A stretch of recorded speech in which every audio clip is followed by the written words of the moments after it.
Over the last several months, I have been inundated by people all over the city asking the questions on what are you going to do as mayor about my taxes? My taxes keep going up.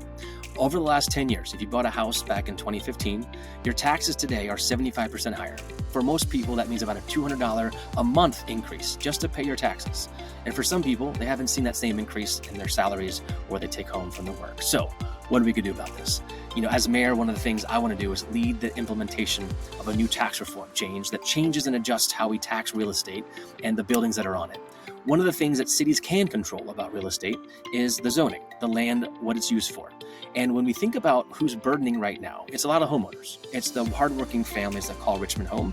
A lot of the people that have lived here for a long time that have made Richmond what it is today.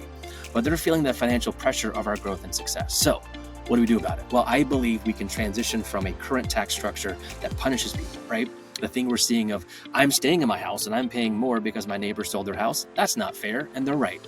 Let's change that. Let's focus more on our growth. Where are we going to see the new apartments, the new density happen? And that's around transit. We're going to see it on Broad Street.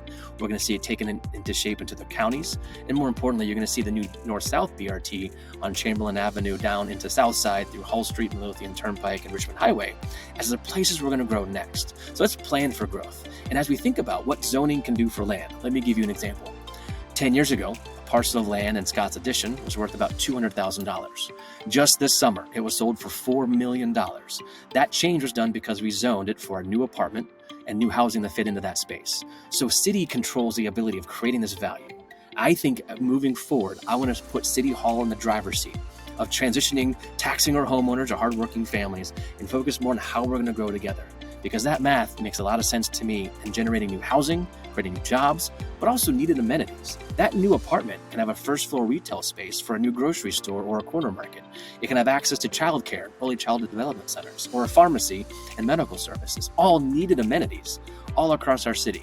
This is where the city can, I think, invest in proper economic development.